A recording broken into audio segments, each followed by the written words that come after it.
BRS అంటే తెలంగాణ ప్రజలకు ఆత్మ గౌరవ ప్రతీక అని మాజీ మంత్రి హరీష్ రావు అన్నారు. రాష్ట్ర ప్రజలందరికీ, బీఆర్ఎస్ కుటుంబ సభ్యులకు, తెలంగాణ ఉద్యమకారులకు హరీష్ రావు బీఆర్ఎస్ పుట్టినరోజు శుభాకాంక్షలు తెలిపారు. బీఆర్ఎస్ ఆవిర్భావ దినోత్సవం సందర్భంగా సిద్దిపేట హౌసింగ్ బోర్డు కమాన్ వద్ద పార్టీ జెండా ఆవిష్కరించారు. బీఆర్ఎస్ పార్టీ అంటే తెలంగాణ బానిస సంఖ్యలను తెంపి మనకు స్వేచ్ఛా స్వాతంత్రాన్ని సాధించిన పార్టీ అన్నారు. సమైక్య పాలకుల అణిచివేత నుండి స్వతంత్రం కల్పించిన పార్టీగా పేర్కొన్నారు. బీఆర్ఎస్ పార్టీ లేకుండా తెలంగాణను ఊహించలేమని స్పష్టం చేశారు హరీష్ రావు.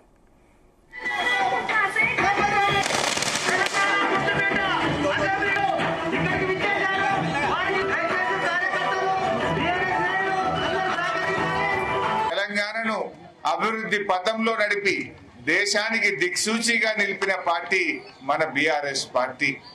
అంటే బీఆర్ఎస్ లేకుండా, గులాబీ జెండా లేకుండా తెలంగాణ రాష్ట్రాన్ని ఊహించలేము, ఈ అభివృద్ధిని కూడా మనం ఊహించలేము. రాష్ట్రం సాధించింది, అభివృద్ధి పథంలో నడిపింది ఇవాళ బీఆర్ఎస్ పార్టీ.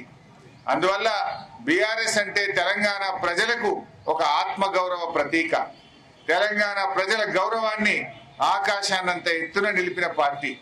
తెలంగాణ ఆత్మగౌరవాన్ని ప్రపంచం మొత్తం చాటి చెప్పిన జెండా ఈ గులాబీ జెండా. అందువల్ల ఈ గులాబీ జెండా పండగ, ఇవాళ మన గులాబీ జెండా పుట్టినరోజును రాష్ట్ర వ్యాప్తంగా కూడా చాలా ఘనంగా జరుపుకుంటా ఉన్నారు. రాష్ట్ర ప్రజలందరికీ కూడా ఈ సందర్భంగా నేను బీఆర్ఎస్ పార్టీ కుటుంబ సభ్యులకు, తెలంగాణ ఉద్యమకారులకు, బీఆర్ఎస్ అభిమానులకు అందరికీ కూడా నేను హృదయపూర్వకంగా ఇవాళ బీఆర్ఎస్ పుట్టినరోజు శుభాకాంక్షలు తెలియజేస్తా ఉన్నా. మన బీఆర్ఎస్ పార్టీ ఆనాడు ఉద్యమ పార్టీగా ఉన్నా, అధికారంలో ఉన్నా, ప్రతిపక్షంలో ఉన్నా మనదెప్పుడు ప్రజల పక్షమే. ప్రజల ఆకాంక్షల కోసం పనిచేశాం.